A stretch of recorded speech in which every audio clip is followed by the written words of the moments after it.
मंडळी, लग्नानंतर होईलच प्रेम या मालिकेचा आजचा म्हणजे 17 जानेवारीचा तुम्ही हा भाग ऐकत आहात. काल आपण पाहिलं की काव्याचा पहिला मकर संक्रांतीचा सण या मानिनीताईंनी तिला दिला आणि आता कोणीतरी आलंय जे त्यांचे डोळे झाकताय मानिनीताईंचे. मानिनीताई तेव्हाच ओळखतात. युग. युग म्हणतो, आई तू कसं काय ओळखतेस ग यार? मानिनी म्हणते, ओळखणार नाही तर. युग आल्यामुळे खूप खुश झालेत घरामध्ये सगळे. युग हॉस्टेलवर राहतो प्रेक्षकांनो आणि मागच्या वेळेला तो नापास झाला होता हे आता सगळ्यांना आठवतं. त्याच्या येण्यामुळे सगळ्यांनाच आनंद झालाय. मानिनीताई म्हणतात, कसा आहेस रे बाळा? युग म्हणतो, आई मस्त आहे मी. युग विचारतो, आई तू कशी आहेस? मानिनी म्हणते, हॉस्टेलवर राहणारा मुलगा आईला सोडून जातो, मग भेटायला येतो, मग आई कशी होते? एकदम खुश. तशीच आहे मी.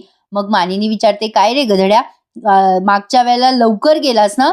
युग म्हणतो, अगं काय झालं आई, मागच्या वेळेला आलो होतो तेव्हा नापासची बातमी घेऊन आलो होतो. आता या वेळेला मी पास झाल्याची बातमी घेऊन आलोय. मला ना आता पार्थ दादा शाबासकी देणार आहे. पार्थ जवळ येतो तो आणि पार्थ म्हणतो, काय केलंयस काय असं शाबासकी देण्यासारखं? युगंधर म्हणतो, दादा माझा सेकंड सेमिस्टरचा रिझल्ट लागलाय आणि मी पहिल्या 5त आलोय. आता पार्थ म्हणतो, अभिनंदन हा बेटा, अभिनंदन.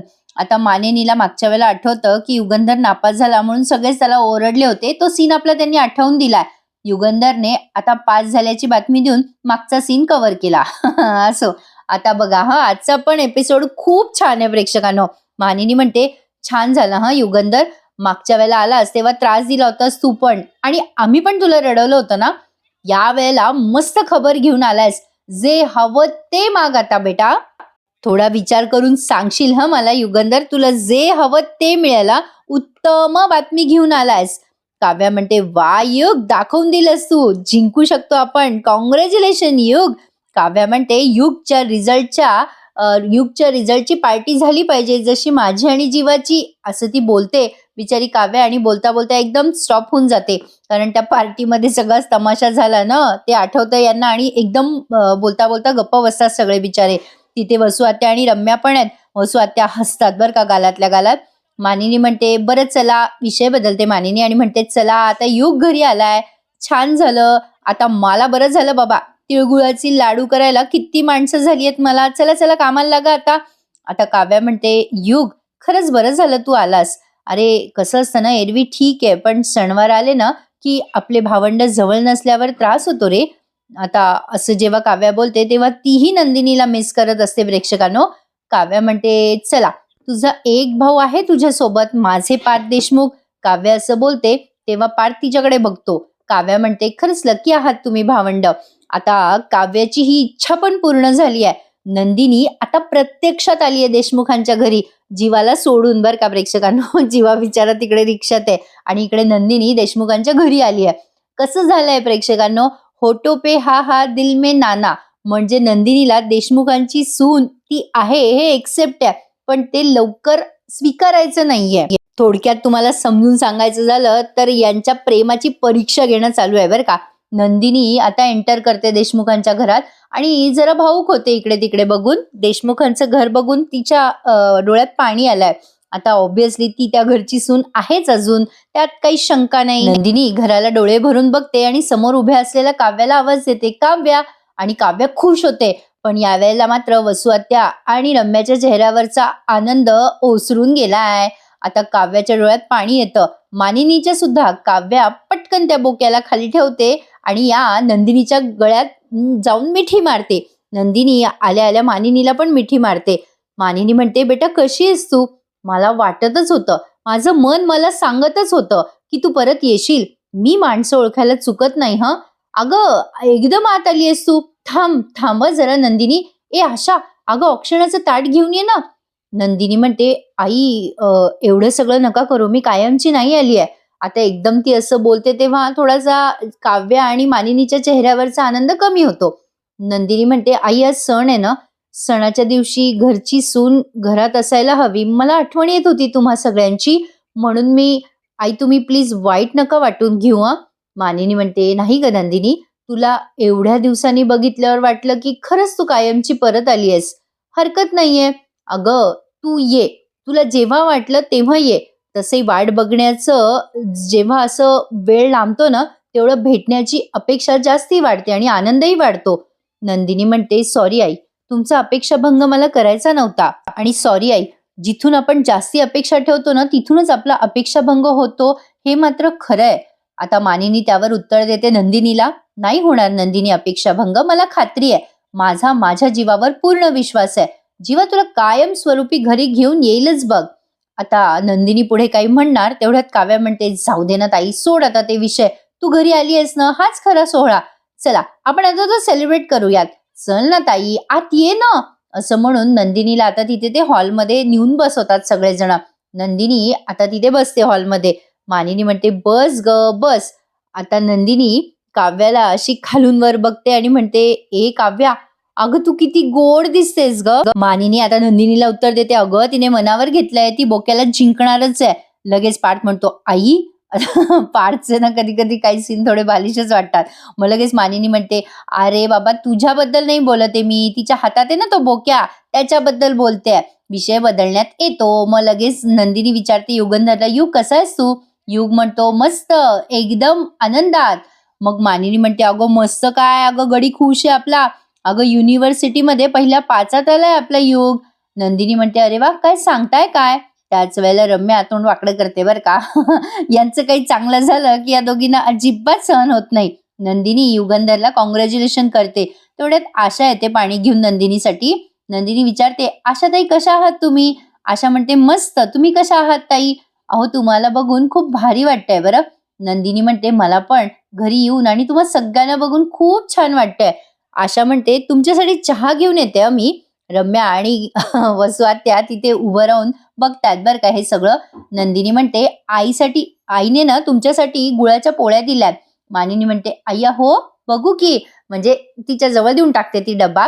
मग नंदिनी विचारते पार्थला, कसे आहात पार्थ? पार्थ म्हणतो, हो आहे तसंच आहे. हे जरा कुचकं बोललाय बरं का पार्थ. आता रम्या आणि वसु आत्या दोघी एकमेकींना खाणाखुणा करतात. पार्थ आता एकदम विचारतो, जीवा कसा आहे नंदिनी? त्यामुळे नंदिनी जरा नाराज होते, म्हणजे तिला वाईट वाटतं, आता काय उत्तर द्यावं बा यावर, असं तिचे एक्सप्रेशन बदललेत. रम्या आणि वसु आत्या याच गोष्टीचा फायदा घेतात. लगेच रम्याला खुणवतात वसु आत्या बरं का. रम्या आता जवळ येते नंदिनीच्या आणि वसु आत्या सुद्धा. रम्या म्हणते, काय ग नंदिनी, बरा आहे आमचा जीवा? खरं सांगते की काय? अगो आम्ही सोशल मीडियावर ज्या जीवाला बघतोय, जो उघड्यावर राहतोय रिक्षामध्ये, तू म्हणतेस की तो बरा आहे? अगं वॉचमनच्या डब्यात जेवतो म्हणे तो, पण जीवा बरा आहे. नाही, पाय पुरत नसताना सुद्धा तो रिक्षात थंडीत कुडकुडत झोपलेला असतो, पण तरीही जीवा बरा आहे काय? अच्छा, काय ग नंदिनी, खोटं बोलताना काही वाटत नाही का तुला? वसु आत्या म्हणतात, रम्या असं काय करतेस तू? जीवा एवढं सगळं करतोय म्हणून तर ही इथे येऊ शकली ना देशमुखांच्या घरात. पण खरंच बाई मानिनी, पार्थ आणि नंदिनीचं कौतुक करावं तेवढं कमी आहे. किती मोठ्या मनाचे आहेत ना दोघं. आता मुद्दाम या दोघी कुचकं काचकं बोलताय बरं का प्रेक्षकांनो. वसु आत्या म्हणतात, या काव्याने आणि जीवाने जे दिवे लावले ते बघून दोघांनी माफ केलं बाई, या दोघांना कौतुक आहे त्यांचं. मानिनी म्हणते, आहो ताई काय बोलताय? लगेच रम्या म्हणते, अगं आई, अगं हे सगळेजण जेव्हा एकत्र एका छताखाली राहतील ना, तेव्हा तर यांना सगळं आठवणार आहे, दोस्ती, प्रेम वगैरे वगैरे. लगेच वसु आत्या म्हणतात, हो रम्या खरंय की. आता पुढे काही बोलणार रम्या. तेवढ्यात नंदिनीने रम्याला खूप छान आणि सडेतोड उत्तर दिलंय. कसं झालंय बघा ना प्रेक्षकांनो, कळतंय पण वळत नाहीये. नंदिनीला आता तिच्या घरच्यांचा अपमान, तिच्या माणसांचा अपमान सहन होत नाही. म्हणजे नंदिनी उत्तर द्यायला कायमच तत्पर असते. नंदिनी आता सगळं ऐकून घेते त्यांचं आणि म्हणते, वसु आत्या, काय आहे ना, देशमुखांच्या घरची एक मला म्हणजे वस्तू खूप आवडते, म्हणजे एक गोष्ट आवडते, या घरात समान न्याय असतो, मुलं असो किंवा सुना. म्हणजे बघा ना वसु आत्या, माझं आणि पार्थचं पण लग्न ठरलंच होतं की. आमच्या दोघांच्या पण भेटीगाठी होत होत्या. आम्ही दोघांनी एकमेकांसोबत स्वप्न पाहिले होते. जे जे आम्ही दोघांनी केलं तेच काव्य आणि जीवाने पण केलंय. फक्त आम्ही राजरोसपणे केलं आणि या दोघांनी लपून छपून केलं. पण आमच्यात कधी एकेकाळी नातं होतं, तेव्हा दोघांनी मान्य केलं ते, आणि हे दोघे जण पुढे आलेत. या सगळ्या गोष्टींपासनं मनाने एवढे पुढे आलेत हे दोघे जण, की ऊन असो, पाऊस असो, वारा असो, वादळ असो, अहो अंधार असो, रिक्षा असो, काही असो, हे सगळं न बघता त्यांनी आमच्या होकाराची शांतपणे वाट बघायची असं ठरवलंय. जर जीवा आणि काव्या एवढं करू शकतात आम्हा दोघांसाठी, तर मी घरच्यांना भेटायला तिळगुळाच्या पोळ्या घेऊन सुद्धा येऊ शकत नाही का? आता वसू आत्या पुढे काही बोलणार, तेवढ्यात नंदिनी म्हणते, आत्या तुम्ही तिळगुळ खाच आणि गोड गोड बोलाच आता. वसू आत्याला न बोलू देता त्यांच्या तोंडामध्ये तिळगुळाची पोळी ही नंदिनी कोंबते आणि म्हणते, आत्या शिका बर का गोड गोड बोलायला. आता हा जो युगंधर आहे ना, तो टाळ्या वाजवतो आणि म्हणतो, वेल सेड नंदिनी वहिनी. मानिनी ताई म्हणतात, नंदिनी तू खरं बोललीस बेटा, शहाण्याला शब्दाचा मार पुरतो बर का, नाही का पार्थ? आता पार्थला सुद्धा याची जाणीव करून दिली आहे बरं का मानिनीने. आणि खरंच आहे ना प्रेक्षकांनो, आता जे नंदिनी बोलली ते खरंच आहे. नंदिनी आणि पार्थ सुद्धा एकमेकांना भेटतच होते की, तेही एकमेकांसोबत स्वप्न बघत होते, एकमेकांच्या सोबत लाईफ पार्टनर होण्यासाठी. म्हणजे थोडक्यात काय, तेरी बी चूप आणि मेरी बी चूप आहे. पण तरी सुद्धा परीक्षा मात्र जीवा आणि काव्याला द्यायची आहे त्यांच्या प्रेमाची. बाप रे बाप, कॉम्प्लिकेटेड विषय आहे हा. प्रेक्षकांनो, तुमचं काय मत आहे हो यावर? असो, पण आता रम्याचं तोंड उतरलंय, कारण तिच्या आईला सडेतोड उत्तर दिलंय ना नंदिनीने. आता पार्थ काहीच बोलत नाही, नुसता स्माईल करतो. काव्य त्याच्या उत्तराची वाट बघत असते की बाबा आता हा काय बोलेल, पण तो काहीच बोलत नाही. नुसता सॉरी काव्य आणि मानिनीकडे बघतो. इथून पुढचा सीन दाखवलाय जीवा भाऊचा. जीवाचा सीन आला ना प्रेक्षकांनो, की माझा मूड फ्रेश होऊन जातो. छान वाटतं, दिवसभर एनर्जेटिक वाटतं मला जीवाचे सीन पाहिले की. इकडे सासूबाई जावयाला तिळगुळ देत आहे. म्हणजे नंदिनीची आई म्हणते, जावई बापू तिळगुळ खा, गोड बोला. जीवा तिळगुळ खातो आणि म्हणतो, कमाल चव आहे सासूबाई तुमच्या हाताला.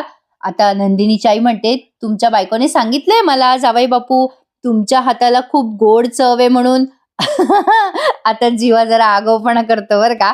आता या नंदिनीची आई म्हणते, जावई बापू तुम्हाला एक गोड बातमी देणार आहे मी. जीवा म्हणतो, सासूबाई काय सांगताय, विचार काय तुमचा? आता नंदिनीची आई म्हणते, ओ जावई बापू फाजीलपणा नका करू.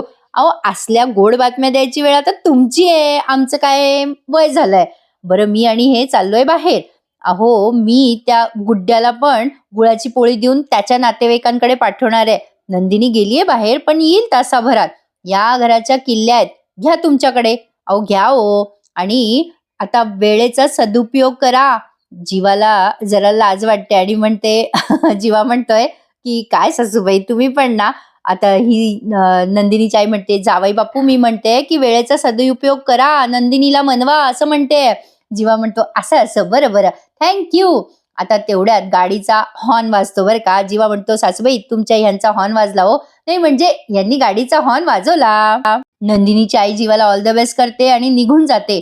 जीवा आता गाणं म्हणतो, नंदिनी ये ना, लवकर ये ना, लवकर ये ग नंदिनी, वेळेचा सदुपयोग करूयात.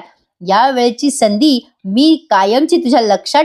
कमाल केली आहे पण माझ्या सासूने गुळाची पोळी खाऊन जीवा आता वेळेचा सदुपयोग करणार आहे. प्रेक्षकांना आता हे दोघं जण तिळगुळाचे लाडू बनवतील बरं का, बाकी का आई वेळेचा सदुपयोग करणार नाहीयेत ते. असो, आता मानिनीच्या खोलीत गेली आहे नंदिनी आणि काव्या सुद्धा.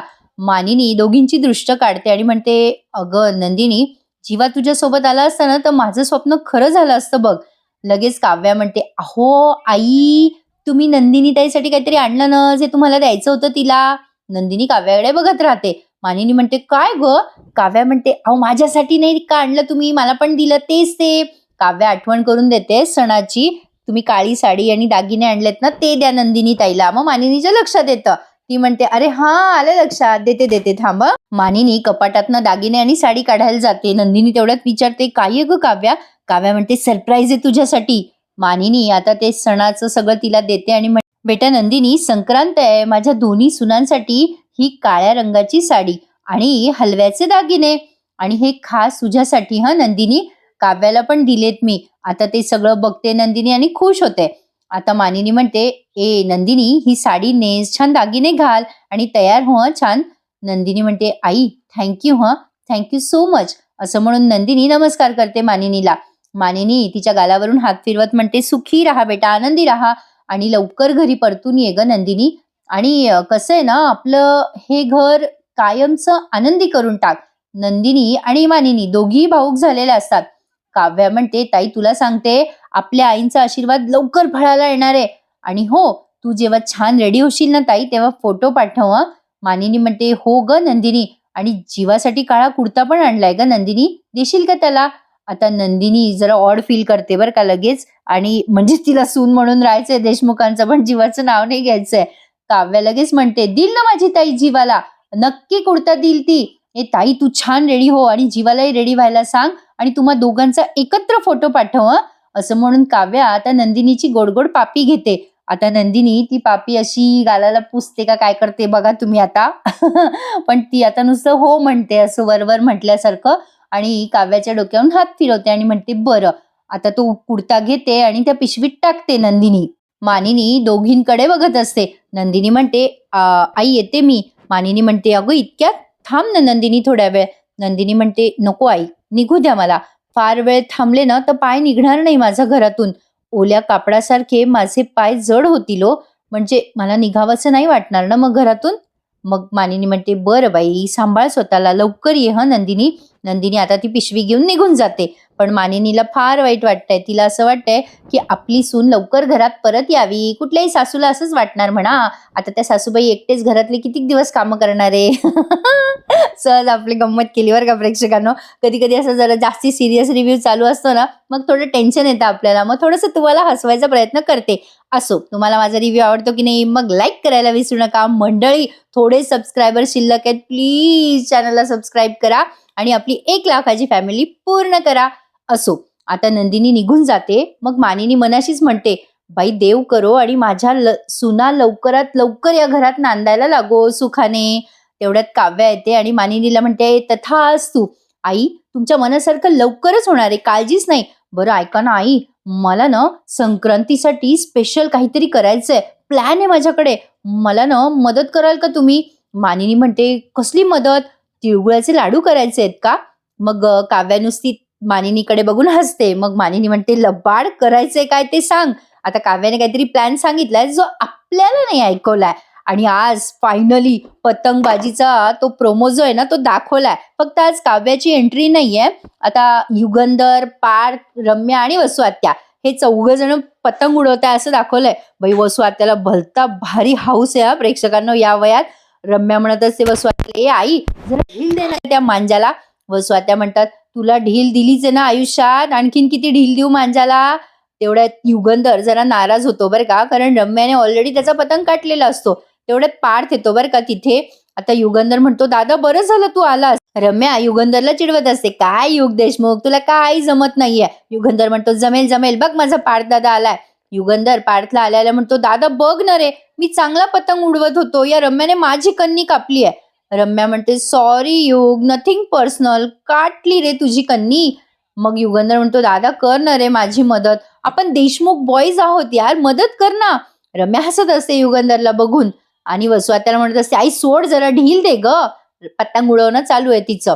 असो, पण पार्थचा जास्ती मूड नसतो कारण तो जीवाला मिस करत असतो. पतंग मागच्या वर्षीची आहेत की काय कोणास ठाऊक प्रेक्षकांनो. आता जीवाच्या काही आठवणी पार्थला आठवल्यात. तो जीवाला मिस करतोय कारण ते तिघे मिळून पतंग उडवत असतात ना म्हणून. असो, आता जीवाचे काही सीन दाखवलेत त्यांनी. इथे त्याच्या बाबाची आठवण येते बहुतेक पार्थला. युगंधर म्हणतो ए दादा कुठे हरवलायस? पार्थ म्हणतो अरे कुठे नाही. युगंधर म्हणतो दादा टेन्शन नको घेऊस जास्ती, नाहीतर ही रम्या तुझा पण पतंग काटेल हा. रम्या म्हणते चल चल मी काटणारच आहे पतंग. युगंधर म्हणतो दादा अरे लवकर उडव ना पतंग. पार्थ म्हणतो युगंधर काळजी नको करूस, तुझा दादा आता सगळं सांभाळून घेईल. असं म्हणून आता पार्थ लागलाय पतंग उडवायच्या शर्यतीमध्ये. असो, आता इथून पुढचा सीन घेतलाय त्यांनी नंदिनीचा. नंदिनी आली आहे बरं का घरी परत आणि तिच्या हातामध्ये ती पिशवी आहे जी मानिनीने दिली ना आता साडी आणि कुर्ता. नंदिनीला तो कुर्ता द्यायचा आहे जीवाला, पण जीवा काही दिसे ना तिला. ती इकडे तिकडे बघते, रिक्षात बघते, जीवा कुठेच नसतो बरं का. नंदिनीला टेन्शन येतं, अरे च्या कुठे गेले असतील जीवा, गेले कुठे असं म्हणून ती सगळीकडे शोधत असते. कुठेच दिसत नाहीये हे, कुठे विचारू आता, गुड्डू पण दिसत नाहीये. तेवढ्यात नंदिनीच्या रूमच्या बाहेर जीवा उभा आहे, म्हणजे जीवा वरती आहे आणि नंदिनी खाली आहे. जीवा मोठ्याने ओरडतो. जीवा नंदिनीला बघून मोठ्याने ओरडतो आज मैं ऊपर और आसमान नीचे है. नंदिनी तिच्या खोलीकडे बघते आणि आश्चर्य व्यक्त करते की हे घरात गेलेच कसे. असो, काहीतरी आपलं दाखवायचं म्हणून दाखवतात. पण आता जीवा आणि नंदिनी दोघं क्वालिटी टाइम घालवताना आपल्याला उद्या दिसणार आहे. सो मंडळी उद्याचा एपिसोड रिव्ह्यू मिस करू नका. आणि आजचा पण एपिसोड छान होता की नाही. तसंही लग्नानंतरचे रोजचेच एपिसोड आजकाल लई भारी दाखवत आहे प्रेक्षकांनो. लाईक करायला विसरू नका, चॅनलला सबस्क्राईब करा नेहमीप्रमाणे आणि उद्या भेटा अरे थांबा थांबा, पुढचं प्रोमो तर बघून जा. पुढच्या प्रोमोत आली आहे फायनली काव्या आणि तिच्या त्या डॅशिंग आणि कसल्या जबरदस्त लुकमध्ये ती दिसते. काव्या येते आणि रम्याचा पतंग काढते. आता हा प्रोमो पाहून पाहून पाठ झालाय आपल्या, त्यामुळे वेगळं सांगायसारखं काही नको. फक्त काव्याची एंट्री उद्या बघायला मिस करू नका मंडळी. चला तर मग, लग्नानंतर होईलच प्रेम या मालिकेचे खरे रिव्ह्यू एन्जॉय करायचे असतील तर आपल्या चॅनलला शेअर करा. तुमच्या मित्रमंडळींना, नातेवाईकांना, ज्यांना कोणाला ही सिरियल आवडत असेल त्यांना आपल्या या चॅनलचा लिंक पाठवायला विसरू नका प्रेक्षकांनो. चला तर मग, भेटूया उद्या पुन्हा एकदा. उद्याचा रिव्ह्यू खूप खास असणार आहे. भेटूयात मंडळी, तोपर्यंत काळजी घ्या स्वतःची. आजचा रिव्ह्यू कसा वाटला मला कमेंटमध्ये नक्की कळवा.